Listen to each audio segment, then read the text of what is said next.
കൂട്ടുകാരെ, ഇന്ന് ഞാനിവിടെ കാണിക്കാൻ പോണ മത്തൻ്റെ ഇലത്തോരനാണ്. ഇലത്തോരൻ മത്തൻ്റെ ഇല എടുക്കണമെങ്കിൽ ഞാനതിൻ്റെ കൊണ്ടേ നുള്ളി എടുക്കുള്ളൂ. കൊണ്ട നല്ല ടേസ്റ്റാണ്, കുമ്മിൾ വെച്ചതുപോലെ ഇരിക്കും. അപ്പോൾ അതിൻ്റെ കൊണ്ട നുള്ളി എനിക്ക് മത്തൻ്റെ കായേക്കാളും ഇതിന് മത്തൻ്റെ ഇലയാണ് ഇഷ്ടം. അതിൻ്റെ നമ്മൾ ഈ കൊണ്ട നുള്ളിയെടുത്ത് തിളിരിലയും കൂടെ എടുത്ത് കറി വെച്ചാൽ നല്ല കറി വെച്ചതുപോലെയുള്ള ടേസ്റ്റ് കിട്ടും.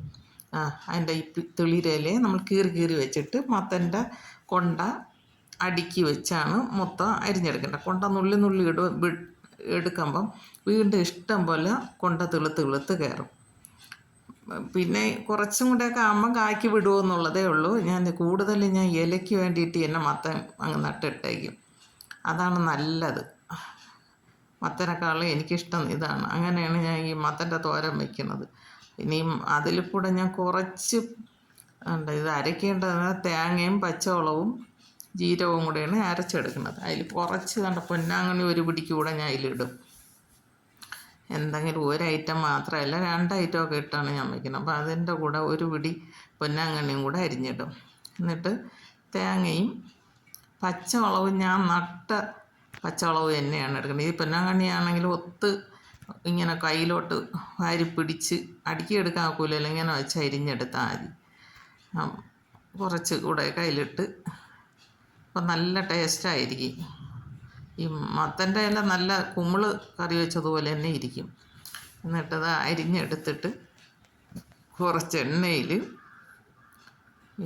ഇല കിണ്ടിയിട്ട് അരപ്പിടണമെന്ന് പറയുമ്പോൾ തേങ്ങയും ഞാൻ അരയ്ക്കുന്ന എരിയും പച്ചമുളകും ഞാൻ നട്ട പച്ചമുളക് തന്നെ, ആ മുളകും ശകലം മഞ്ഞൾപ്പൊടി, ഒരു ശകലം വെളുത്തുള്ളി, 2 ജീരകവും കൂടെ വെച്ച് അരച്ച് ആണ് തോരത്തിനെടുക്കണത്. ഇത്തിരി ഒരു നുള്ളു ഉപ്പും ഇട്ട് കിണ്ടിയിട്ട് അതെല്ലാം അരപ്പും അടച്ച് വയ്ക്കും.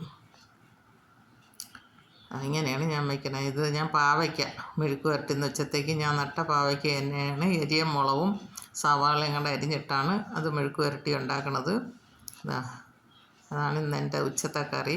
പാവയ്ക്ക മെഴുക്ക് വരട്ടും ചീരത്തോരനും ഒഴിക്കാനുമാണ് ഇന്നത്തെ എൻ്റെ കറി വയ്ക്കുന്നത്. ഞാൻ ഉച്ചയൂണിന് ചീര വെന്ത് കഴിഞ്ഞ് അതിലോട്ട് നമ്മൾ അരപ്പ് ഇട്ട് ഒന്ന് ഇളക്കിയെടുക്കണം. മെഴുക്ക് വരട്ടെ രണ്ടും കൂടെ ഒത്തങ്ങാകുമ്പോഴത്തേക്ക് എനിക്ക് എളുപ്പം ആയതുകൊണ്ട് ഞാൻ രണ്ടടുപ്പിൽ വെച്ചാണ് അത് വേവിച്ചെടുക്കണത്. മെഴുക്ക് വരട്ട് റെഡിയായി, എല്ലാം ആയി. എൻ്റെ ഈ വീഡിയോ എല്ലാവർക്കും ഇഷ്ടമായെങ്കിൽ ലൈക്ക് ചെയ്യണം, ഷെയർ ചെയ്യണം, സബ്സ്ക്രൈബ് ചെയ്യണം. ഇതൊരു പൊടി അച്ചാർ നാരങ്ങ